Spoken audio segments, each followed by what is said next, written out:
Hello friends, स्वागत है आप सबका आपके अपने YouTube channel is my investment में। फ्रेंड्स, पीएसयू सेक्टर के काफ़ी शेयर्स ऐसे हैं जो 2 साल 3 साल नहीं चलते और जब चलते हैं तो 3-4 साल का रिटर्न 1 साल में दे देते हैं। ये वो स्टॉक्स हैं जब ये चलते हैं तो तभी लाइमलाइट में आते हैं। फॉर एग्जांपल मैं Cochin Shipyard, Mazagon Dock, Garden Reach Ship Builders के स्टॉक्स की बात करूं तो वो जब नहीं चले 3 साल तक कोई रिटर्न नहीं दिया और आज देखो उस स्टॉक ने किस तरह का रिटर्न पिछले 6-7 महीने में दिया है। और भी बहुत सारे ऐसे एग्जांपल्स भरे पड़े हैं। आज की इस वीडियो में हम 100 रुपए से कम के रेट का एक ऐसा स्टॉक आपके लिए लेकर आए हैं जो पीएसयू सेक्टर का डार्क हॉर्स है। इस स्टॉक में डीप वैल्यू है। अगर वैल्यू की बात करूं तो अपने प्राइस से इस स्टॉक में 6-7 गुने की वैल्यू है और जिस दिन ये वैल्यू अनलॉकिंग होगी ये शेयर किसी के पकड़ में आने वाला नहीं है। और अब ये स्टॉक 52 वीक लो के आसपास आपको मिल रहा है। फ्रेंड्स, इस स्टॉक का चार्ट मैं आपके सामने लेकर आया हूं। फ्रेंड्स, पहले तो आप वीडियो को बहुत ध्यान से और एंड तक देखिए। सिर्फ स्टॉक की बात हमने नहीं करी है, हम यहां पर वेल्थ क्रिएशन आप किस तरीके से कर सकते हैं, क्योंकि ज्यादातर इन्वेस्टर जो पिछले 2 साल में मार्केट में आए हैं वो जो करेक्शन कंसोलिडेशन उन्होंने पहले नहीं देखी है और जो अब करेक्शन आ रही है वो भी इतनी स्टीप नहीं है जो आगे आ सकती है। तो आपको ये बात समझनी होगी कि मार्केट में जब आप इन्वेस्ट कर रहे हैं तो आप जिस स्टॉक में इन्वेस्ट कर रहे हैं उसके रिस्क प्रोफाइलिंग को समझें, इन्वेस्टमेंट स्ट्रैटेजी को समझें।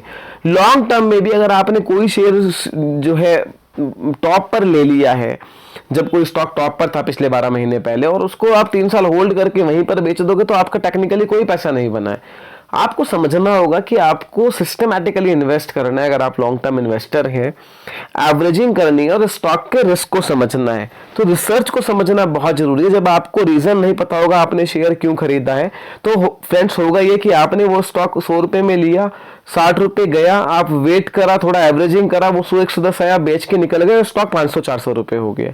ऐसा कई बार आपके साथ हुआ भी होगा। तो उसको रीजन समझिए, रिसर्च को अच्छे से समझ लीजिए। फ्रेंड्स, पहले चार्ट की बात करते हैं। तो स्टॉक लिस्ट हुआ था अक्टूबर 20 के आसपास में, वहां से वन वे रैली देखने को मिलती 60-62 रुपए की। उसके बाद स्टॉक में लंबा कंसोलिडेशन चला है और फिलहाल 94 रुपए के आसपास ये स्टॉक ट्रेड कर रहा है। काफी सारे जो लोग हैं जो मार्केट में रहते हैं वो स्टॉक का नाम समझ गए होंगे। हेमिस्फीयर प्रॉपर्टीज की बात हो रही है। कंपनी वजूद में तब आई थी जब विदेश संचार निगम लिमिटेड, जो अभी टाटा कम्युनिकेशन के नाम से जाने जाती है, इसका जो लैंड पार्सल का बिजनेस है बीएसएनएल का, वो डीमर्ज हो गया था और हेमिस्फीयर प्रॉपर्टीज नाम से एक जो है अलग कंपनी बन गई थी। फिलहाल ये शेयर 94 रुपए पे चल रहा है।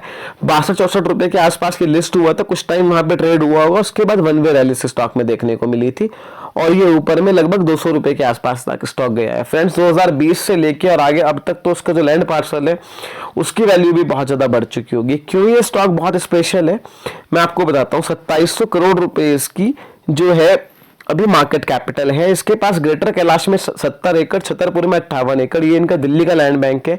मेजॉरिटी ऑफ लैंड इनके डिफेंस के आसपास जो है, पुणे का जो डिफेंस एरिया है वहां पे 524 एकड़ है और चेन्नई और कलकत्ता में भी इनकी लैंड बैंक है। हेमिस्फीयर प्रॉपर्टीज के मैनेजमेंट का खुद कहना है कि अगर इसको मोनेटाइज कर दो, ये 1 साल 1.5 साल पहले की स्टेटमेंट है, तो इसकी वैल्यू जो है 19,000 करोड़ के आसपास बैठती है। ऐसा नहीं है कि कंसर्न नहीं है, इनकी काफी जो लैंड है वो लिटिगेशंस में फंसी हुई है। एनक्रोचमेंट भी लैंड पर काफी हो गया क्योंकि काफी समय से वो लैंड ऐसे ही पड़ी है। तो इग्नोरेंस की वजह से इंडिया में आपको पता है एनक्रोचमेंट बहुत बड़ी प्रॉब्लम है और लिटिगेशंस में फंस जाती है। लोग झुग्गियां बना लेते हैं वहां पे, फिर कल को उसको खाली कराना बहुत मुश्किल हो जाता है। तो काफी लैंड पार्सल ऐसा भी है।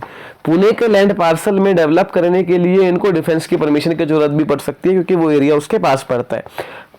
पर फ्रेंड्स, अगर मैं सारे इस कंसर्न को फैक्टर्ड इन कर दूं और 20,000 करोड़ की जो इनकी लैंड बैंक है उसका 50% भी आप मान के चलिए कि लिटिगेशन से फ्री होगी और बाकी जो है जो लैंड यूजेबल है अगर वो डेवलप होती है तो उसकी वैल्यू कहाँ पहुंच सकती है। तो वो भी स्टॉक में डीप वैल्यू है जो यहाँ से इसको 3-4 गुने की वैल्यूएशन कम से कम देती है।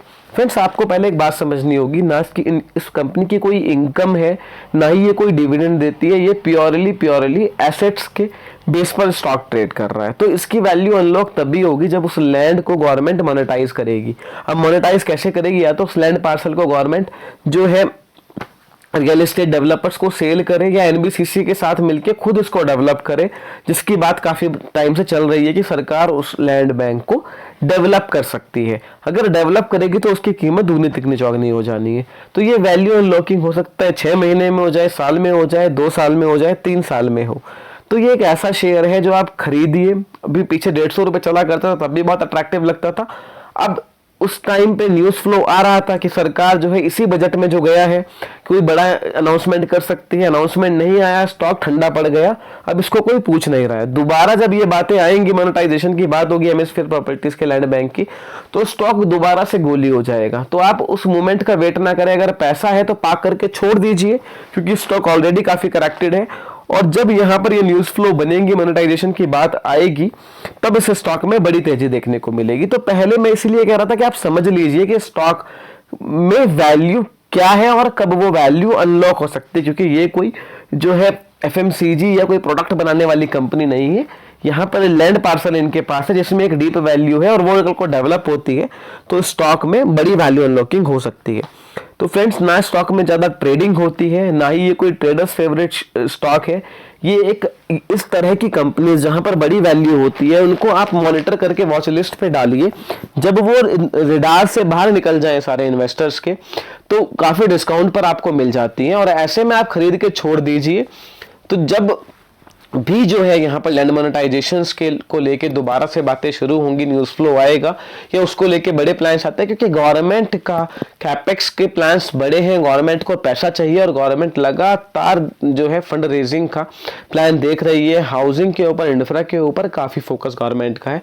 तो ये लैंड पार्सल जब ये अलग कंपनी बन चुकी है, आज नहीं तो कल, ये पार्शियली या फुली मोनेटाइज होनी है।